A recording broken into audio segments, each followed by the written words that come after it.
Maqaa Abbaa, kan Ilmaa, kan Hafuura Qulqulluu, Waaqa tokko. Ameen. Guyyaa har'aa kana viidiyoo kana keessatti kan waliitiin barannu bishaan kadhannaa jechuun maal jechuudha? Bishaan kadhannaa maaliif nu fayyada? Yoom immoo itti fayyadamuu qabna? Bishaan kadhannaa akkamitti humna hafuura hamaa nurraatii ifachuu hari'uu danda'a kan jedhu waliitiin ilaallaa. Hanga xumuraatti na hordofaa. Viidiyoo kana namoota biraadhaaf sheer taasisuudhaan akkasuma immoo laayik gochuun namoonni haaraa taatan immoo sabiskiraayib gochuudhaan chaanaalii kanarratti barnoota yeroo hunduma darbu akka hordoftan isiniin jechaa kallattumaan gara barnoota keenyatti darbinaa jechuudha. Bishaan kadhannaa jechuun maal jechuudha kan jedhu irraa jalqaba.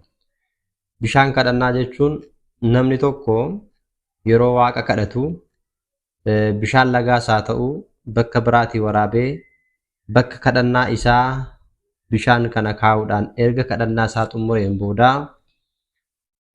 maqaa waaqayyootiin eebbisuudhaan yeroo sadi hafuura isaa erga itti hafuursee booddee bishaan kun bishaan lagaa osoo hin taane bishaan kadhannaa jedhamee waamamaa jechuudha.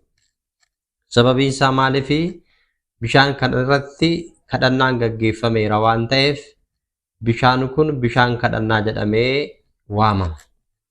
Dabalataanis bishaan kana harka keenya bifa fannootiin erga qopheessinee booda maqaa Abbaa, kan Ilmaa, kan Hafuura Qulqulluu Waaqa tokkoon kan eebbifame haa ta'u. Humni Gooftaa keenya Yesuus Kiristoosiin kan guutame haa ta'u jennee ammas yeroo sadi erga itti jennee itti hafuursinee booda bishaan kun humna Waaqatiin kan guutame ta'a jechuudha. Bishaan kun nutti bishaan haa fakkaatu malee humnoota hafuurota hamootaa seexanaatti garuu abidda isaan rukutuu danda'udha jechuudha. Erga bishaan kana irratti akkaataa kanaatiin kadhannaa gaggeessinee booda jechuudha. Bishaan kadhannaa irratti kadhannaawwan akkamii kadhachuu dandeenya yoo jenne immoo kadhannaawwan akka galata durboo Maariyaam, seefa Malakoot, seefa Sillaasee, gurmoo ergamootaa, dirsaanota ta'uu danda'a. Kadhannaawwan kamiyyuu bishaan kana irratti erga kadhannee gaggeessinee booda keessumattuu waxabajjii Golgootaa bishaan kadhannaa kanarratti erga gaggeessineen booda bishaan kana maqaa waaqayyootiin eebbifnee gaafa bishaan kanatti fayyadamnu humni hafuurota hamootaa jiruu fi jireenya keenya keessa seenanii nu jeeqan hundumti isaanii gannu lakkisanii ni baqatu jechuudha.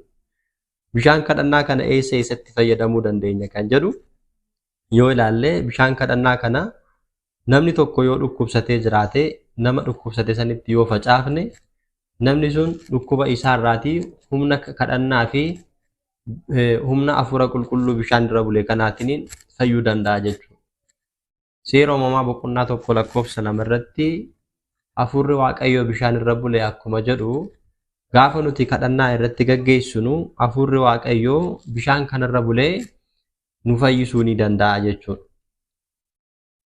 Fakkeenyaaf maatii keenyatti facaasuu dandeenya, ofii keenyaaf ofitti facaasuu dandeenya, mana keenya keessatti, gola keenya keessatti facaafachuu dandeenya jechuudha. Yeroo nuti facaasnu humnoonni hafuurota hamootaa mana keenya gaadaa keenya keessa, kutaa mana keenyaa keessa dhokatanii kallattii adda addaatiin iccitiidhaan nu rakkisan hundumtuu humna hafuura qulqulluu bishaan kadhannaa irra jiru kanaatiin ni rukutamu jechuudha. Keessattuu namoonni gaafa biddeena tolchan haadholiin kan isaaniif baragalchuu didee hafuurri salaabii isaan rakkisu yeroo isaan biddeena tolchuudhaaf bukeessan jechuudha.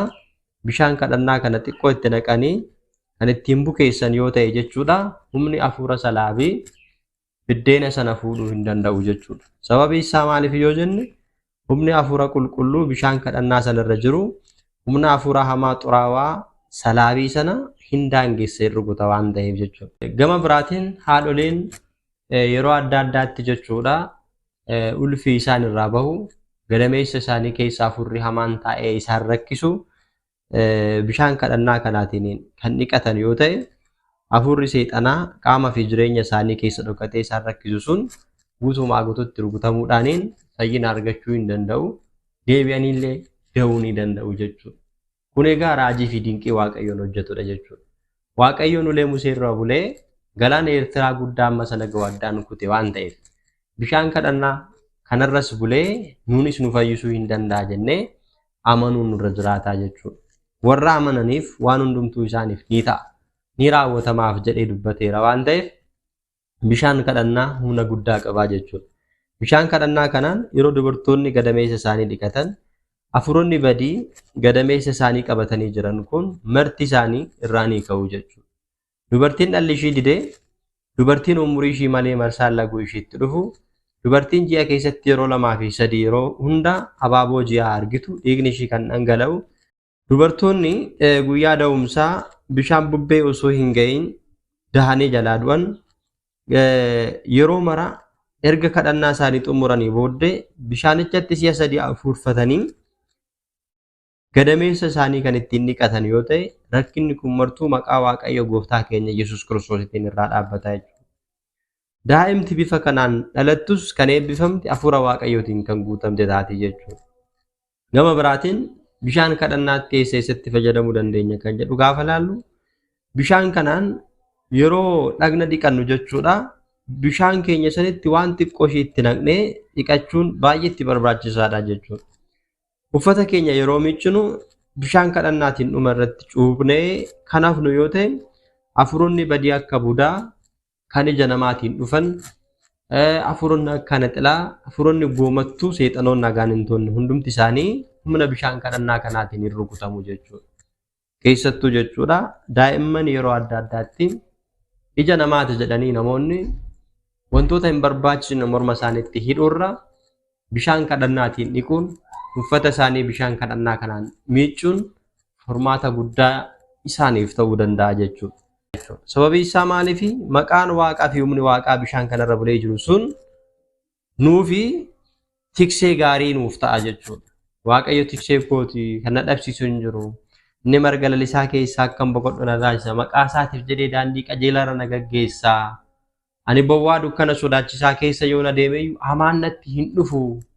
Akkuma jedhe qulqullichi Daawiti hamaa isa ta'e Daabiloos, hamaa isa ta'e hafuura hammeenyaa sana humni bishaan kadhannaa kanarra bulee jiru nurraatii ni daangeessa, maatii keenyarraa, ijoollee keenyarraa ni daangeessa jechuudha.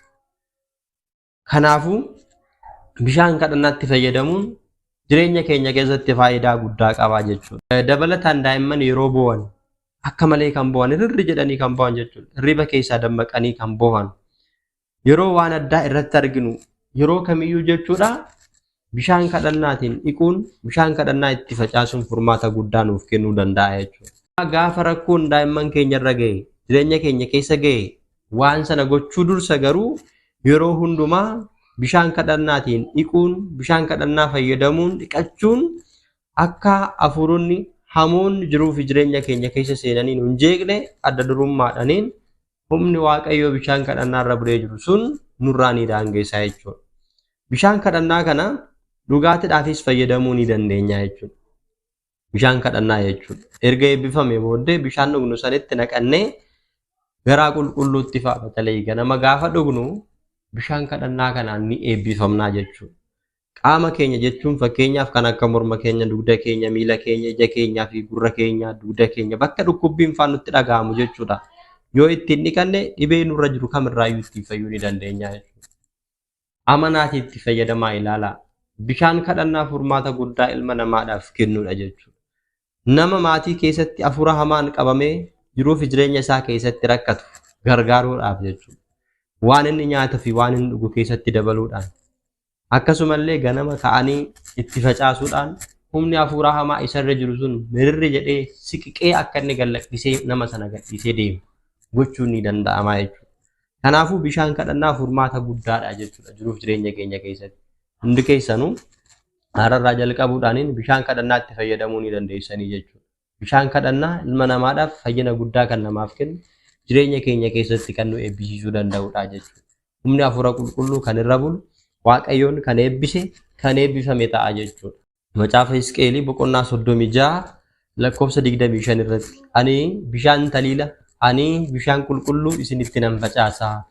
Isinis immoo xuraa'ummaa keessanirraa cubbuu keessanirraatii ittiin ni qulqullooftu akkuma jedhe xuraa'ummaa inni jedhame sun waaqa tolfamoo keessanirraa jedha. laala xuraa'ummaa keessan irraa waaqota tolfamoo keessan irraa ittiin ni qulqullooftu jedha. Waaqota tolfamoo warri jedhaman humnoota hafuurota habbadiis daabiloos seexana isaan jennu jechuudha. Maqaa adda addaatiin warra moggaafamanii of waaman jiruu fi jireenya ilma namaa keessa seenanii qorumsa kan namatti ta'an irraatii bishaan kanaan ni qulqullooftu kan jedheef kanaaf jechuudha. Bishaan kadhannaa humnoota hafuurota badii daabiloos seexanoota agaanintoota hundumarraa kan nama qulqulleessuu danda'u humna guddaa humni waaqayyoo kan irra bulee kan of keessaa qabu waan ta'eef bishaan kadhannaatti fayyadamuudhaan jireenya keessan hundumaa akka ittiin eebbifattan waaqayyoon isin haa gargaaru. Waaqayyoon hunduma keenya nu haa gargaaru. Bishaan kadhannaa jiruuf jireenya keenya keessatti furmaata guddaa qabaan isiniin jedha. Barnoota kan biroodhaan hanga walitti deebinutti nagaadhaan tura. Hunda dhaggeeffattan hanga yoonaatti nafaana turtaniif guddaa galatooma. Wasbaat Lexaabeer.